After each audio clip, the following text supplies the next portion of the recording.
Kristo yara sa inyo. Pagyara man sa imo. Ang pagbasa sa Santos ng Ebanghelyo suno kay San Juan. Himaya sa imo, o o Ginoo. Ginoo. Ikuha sa San Juan kapitulo 6 bersikulo 60 tugtog sa 61. Madamo sa iya mga gintuton-an ang nakabati sini kag nagasiling sila. Tama kabudlay sini nga pagtulunan.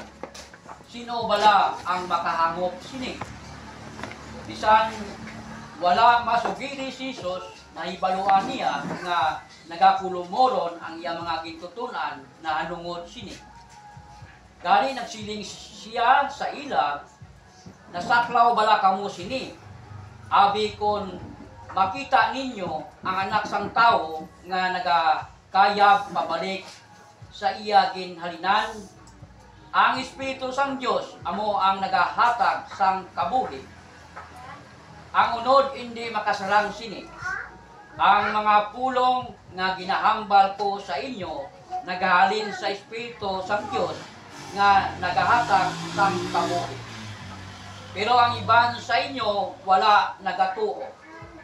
Kay sa ginsuguran nakilala ni Jesus kung sino ang hindi magtuloo kag kung sino ang nagaluid sa iya.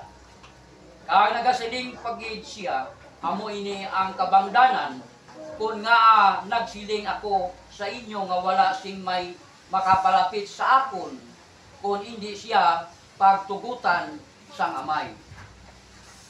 Sukod sadto nga tion, madamo nga mga gintutunan ni Jesus ang nagbiya sa iya kag hindi na makupod sa iya.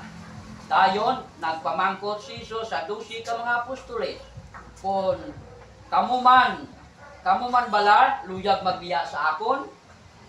Si Simon Pedro nagsabat, Ginoo, kay sino bala kami makadto?